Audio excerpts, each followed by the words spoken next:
Boo. Alright, there we go. Actually, I can slide this up slightly. Well, yeah, yes, there. Perfect. I think. Alright, and the microphone's plugged in. Okay, that's good. I have to check these things because sometimes it's not. Alright. Sorry I'm late. Unfortunately. As I mentioned on Discord. Let me see here. Add here. Control V. You know what I need? The gift of having no life. See, then it would be easy to maintain my... wait, I think I already have that one. Okay, you know what I really need is the gift of no sleep, as that would make my schedule... No, wait, hold on. No, I had that one. It wasn't very good. Anyway. Let me see... Hey there, Buster! Alright, now that I've rehashed my last Discord post, let's go ahead and talk a tiny bit about this story and then get right into it. So, E. Nesbit was a British author of, I think all she ever wrote was children's books. I think. Anyway, she was pretty cool. I think Five Children and It was her best work, but there's some strange things I could say about her writing. But back when I was digging around through the stuff she wrote, I came across 9 Unlikely Tales. And this was the standout one. This is the one you can never forget. So be prepared for a strange little British fantasy story. I'm not entirely sure exactly when she was writing. I believe it was in the 1800s. It could have been the early 1900s, but I'm pretty sure it was 1800s. Anyway, it's pre-Tolkien fantasy. So, don't expect any elves, dwarves, or dark lords here. Not that I don't love those things, but... yeah. So, I've dug it up that there's just on a wiki at the moment, because I was just looking for this story by how I remembered it, and just typed in Arithmetic Fairy and stuff like that, and it just popped right up. So here we go. Oh, wait, my thumbnail is what? Hold on, that's bull. I need to fix that. One moment. What the heck? I haven't done NGU in like 2 days. Okay, hold on. I can fix this.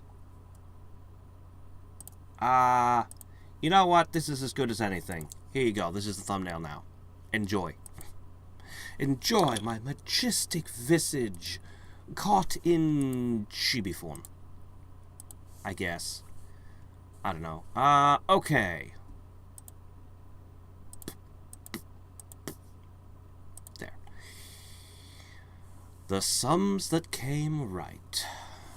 If 27 barrels full of apples cost £25, 13 cents, 3... Okay, I don't know my British currency that well. £25 and some change. What would the same barrels be worth if they had been picked by a dishonest person who put them in 7/9 of apples in each barrel and the rest sawdust? This was the sum.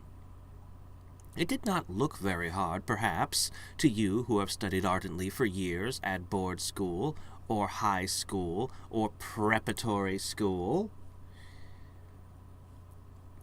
For the sons of gentlemen, but to Edwin it looked as hard as a ship's biscuit.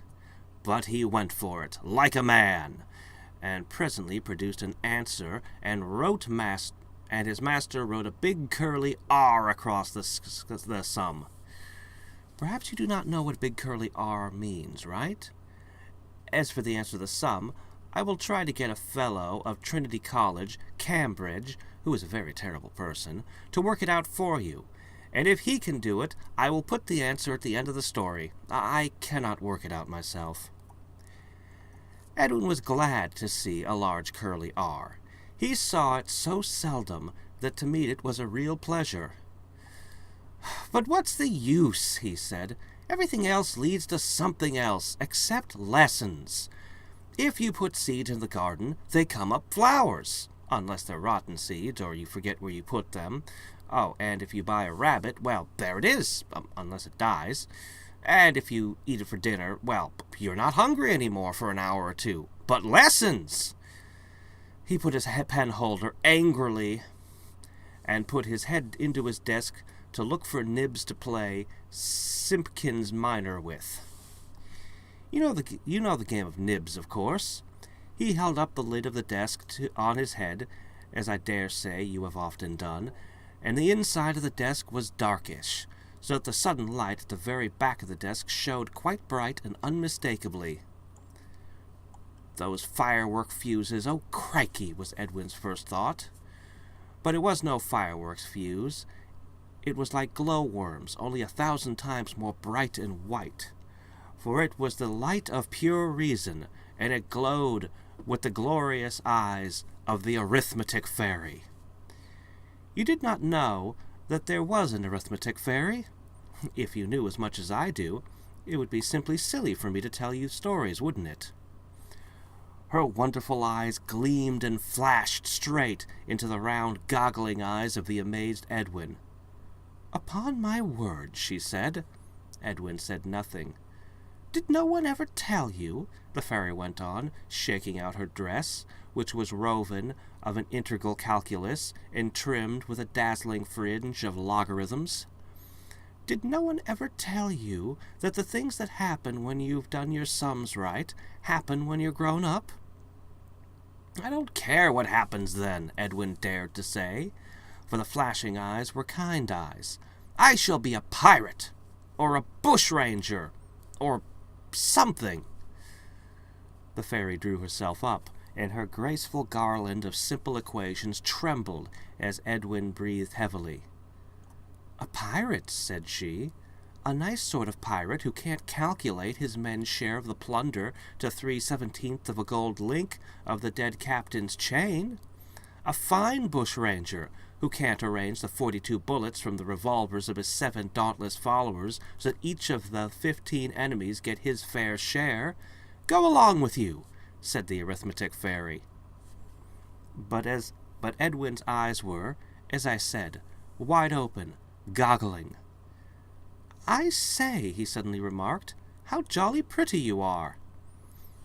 The Arithmetic Fairy has but one weakness, a feminine weakness. She loves a pretty speech. If blunt, so much the worse. Yet even bluntness. She looked down and played shyly with a bunch of miscellaneous examples in vulgar fractions which adorned her waistband. "I suppose you can't be expected to understand yet," she said, and she said very gently. Edwin took courage. "When I do things, I want something to happen at once. I want a white rabbit, and I want it now." She did not recognize the quotation. "Get your master to set you a simple multiplication sum in white rabbit," she said. "Goodbye, my child. You'll know me better in time, and as you know me better, you'll love me more." "You're lovely now," said Edwin. The fairy laughed and spread her dazzling wings, glistening with all the glories of the higher mathematics. Edwin closed dazzled eyes and opened them as the desk lid shut down on his head, swayed by no uncertain hand. It was the mathematical master's hand, in fact. A new example was set, and, curiously enough, white rabbits were in it. "If 7,563 white rabbits," it began. Edwin, his brain in a whirl, worked it correctly by a sort of inspiration, like an ancient prophet or a calculating machine. When he returned, with his books in a strap, to the red villa whose gambols meant home for him, he found an excited crowd dancing round the white-painted gates. The whole of the front garden, as well as most of the back garden, was a seething mass of white rabbits. 7,563 there were, to be exact. I alone know this. The joyous Edwin and his distracted parents were never able to count them. "What a lot of hutches we shall want," Edwin thought gaily. But when his father came home from the stock exchange, where he spent his days in considering 7/5/6 of 10 to the 3/32, no doubt under the direct guidance of the arithmetic fairy, he said at once, "Send for a poulterer." This was done. Only one pair of white rabbits remained on the property of Edwin. By the power of the arithmetic fairy, became 10 by Christmas. The rabbits disposed of, peace spread a longing wing over the villa, but was not allowed to settle. "Oh, please, the startled cook, cap all crooked, exclaimed in the hall, "the cellar is chock full of apples, most of 'em bad, and never see no one deliver 'em, nor yet give no receipt." The cook, for once in his lurid career, spoke truth. The cellar was full of apples, 19 pounds, 19 and 2 pence and 1/3 of a pennyworths, to be accurate. Edwin went to bed, feeling now quite sure that he had not dreamed the arithmetic fairy, and anxiously pondered what tomorrow's sums would be about. Not, he trusted, about snakes or Sunday school teachers. The next day's sum was about oranges. Edwin did it correctly, and went home a prey to the most golden apprehensions. Nor were these unfounded. The whole of the dining room and most of the hall, up to the 7th step of the neatly carpeted stairs, was golden with oranges. Edwin's father said some severe things about practical jokers, and sent for the greengrocer. Edwin ate 9 3/7 oranges, and went to bed yellow, but not absolutely unhappy. But now he was quite sure. On the following day his sum dealt with elephants, and in such numbers that his father, on returning from business, yielded to a very natural annoyance, and gave notice to his landlord that he should, at Lady Day, leave a villa where elephants and oranges occurred to such an extent. No one suspected Edwin of having anything to do with these happenings, and indeed it was not his fault. So how and why could or should he have owned up to it? I wish I had time to tell you of the events that occurred in the Edwin sums were set to buttered muffins, or the 75 pigs traveling in a circle at varying rates. I can only say that part of his circle ran through Edwin's mother's drawing room. Nor can I relate the tale of the 300 lightning conductors, which were suddenly found to be attached to the once happy villa home. Edwin's mother cried all day when she was not laughing, and people came from far and near to see the haunted house. For when it came to 4,000 white owls in a church steeple, everyone felt that it was more than a mere accident. Edwin's master had a pretty taste in sums, and about once a term he used to set a sum about canes. Edwin worked the sum wrong on purpose, so I suppose it served him right that the canes should be at his home before he was, just as they would have if he had worked the sum properly. And as he had borrowed his father's razor that morning to sharpen a slate pencil, the 57 canes were not all thrown away.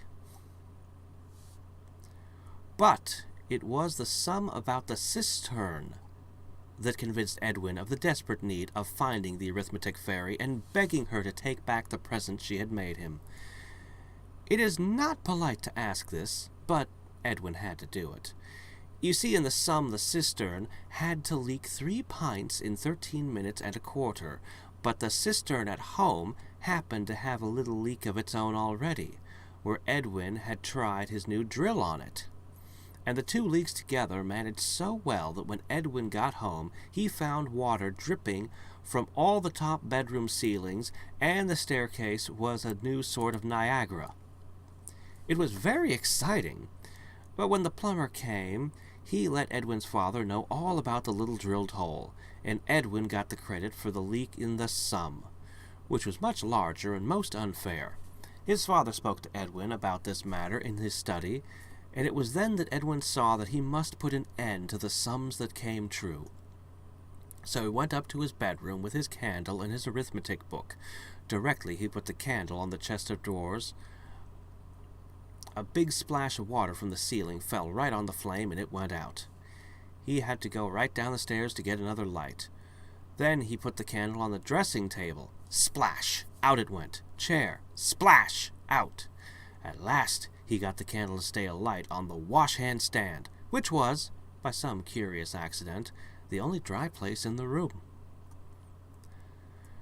Then he opened his book. Somewhere in the book he knew there must be something that would fetch the fairy. He set the multiplication table up to 9 times. After that, as you know, the worst was over. But no fairy appeared. Then he read aloud the instructions for working on different rules, including the examples given. There was no result. Then he called to the fairy, but she did not come. Then he tried counting, then counting and calling, mixing in other things, like this. "Oh, good fairy, 1, 2, 3, 4, 5, 6, 7, do come and help me. 8, 9, 10, 11, beautiful, dear, kind, lovely fairy. 9 nines are 81. Dear fairy, do come. 7,200,659. I will always love you if you will come to me now. 3/7 of 9/5 of 5/12 of 6/15. You were so kind the other day. 2 and 2 are 4, and 3 are 7. Do come now. You've no idea what an awful mess you've gotten me into. 7 nines are 63. Though I know you meant kindly, dear fairy. 13 and 37s leaves 24. Do come and see what a hole I'm in. Do come. And the product will give you the desired result." Edwin stopped out of breath. He looked around him for the fairy, but his room, with the water dripping from the roof and the wet towels and basins on the floor, was not a fairy-like place. Edwin saw with a sigh that it was a no-go. "I'll have another go and prep tomorrow," he said. This he did. The mathematical master was pleased with himself that day because he had succeeded in preventing his best boy from leading to the allurements of the headmaster of the classical side. Of course, his class knew at once what kind of temper the mathematical master was in. You know we always know that, and Edwin ventured to ask that the examples that day might be about a model steam engine. "Only one, sir, please," he was careful to explain. The master kindly consented, and by good fortune the example did not deal with a faulty boiler, nor with any other defect, but concerned itself solely with the model engine's speed.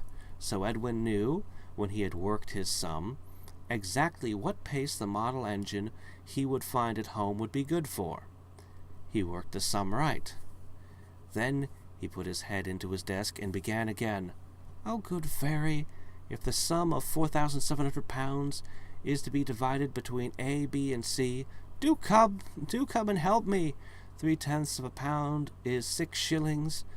Dear fairy, 11, 12, 13, 14, oh, lovely fairy," and so on. But no fairy came, and Simpkins minor whispered, "What are you churnering about?" and stuck a pin in Edwin's leg. "Can't you do the beastly example?" Then, quite suddenly, Edwin knew what he had to do.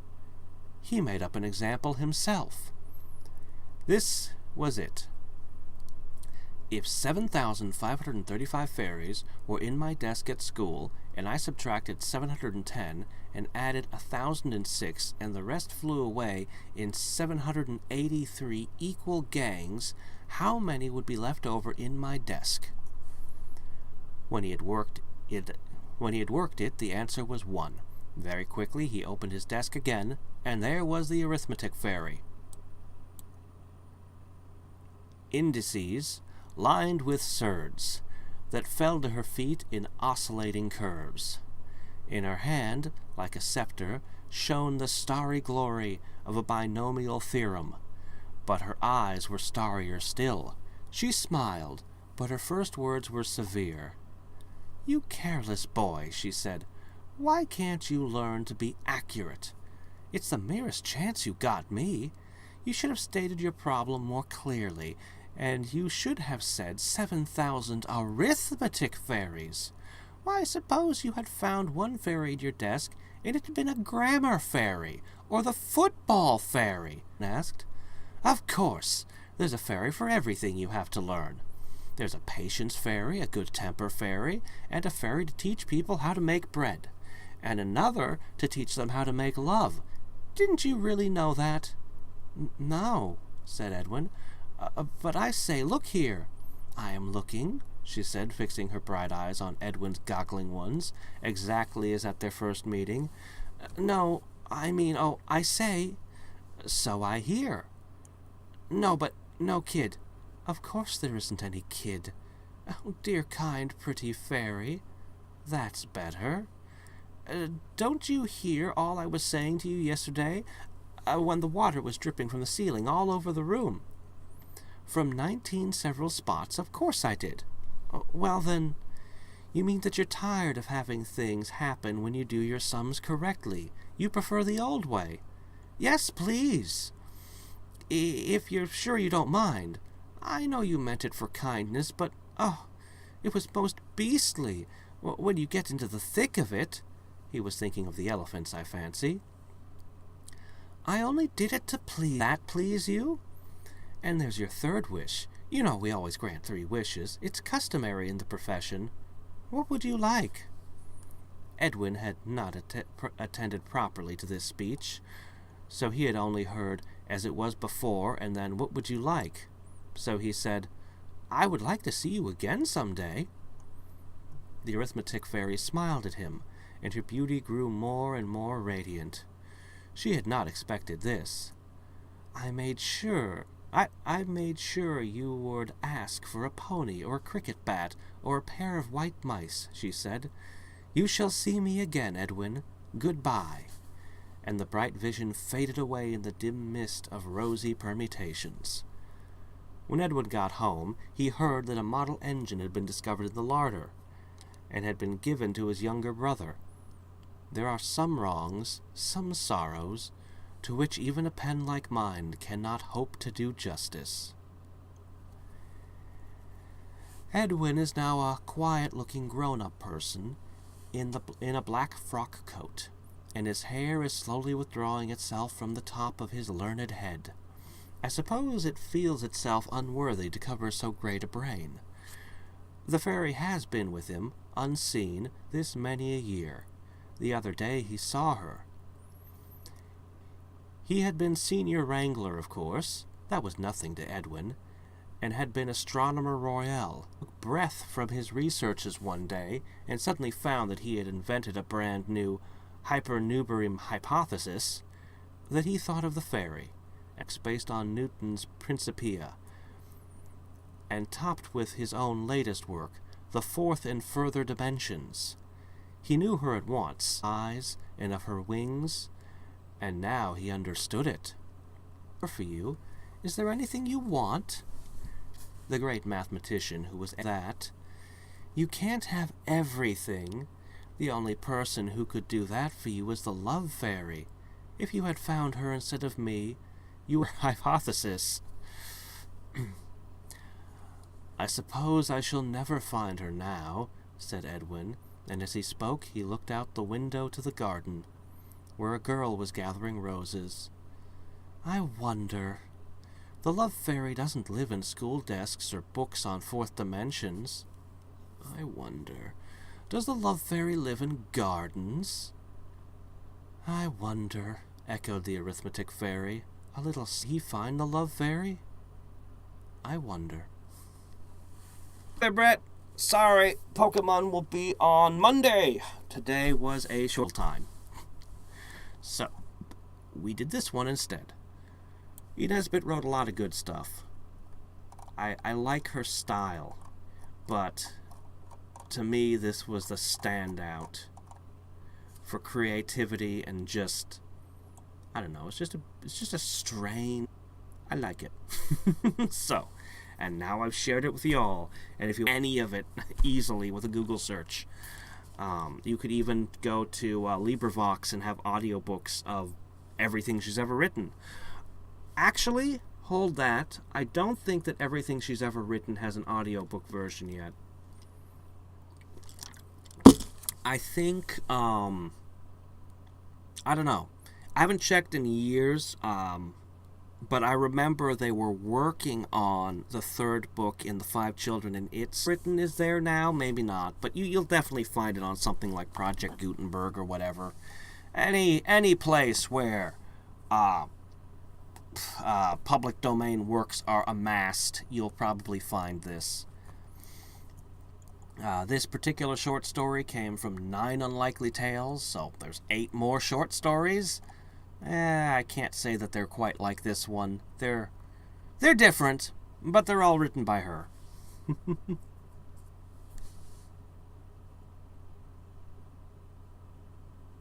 If talking about NGU, then yeah, I need to pay attention. I need to go over my playlists. I definitely need to go over my playlists and straighten those out. Hopefully I'll have some time this week. And hey, I got an Idling to Rule the Gods video out this week. Wait, did I? I think I did.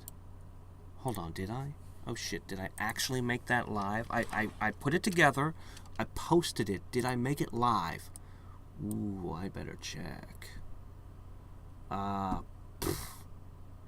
You know what?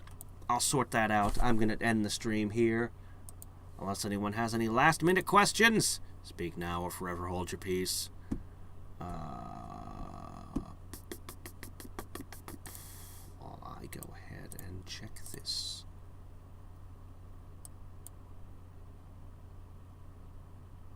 Crap! It's 5 minutes. And then I get to go back to bed. Every time... I'll go ahead and sort out my playlists, probably on...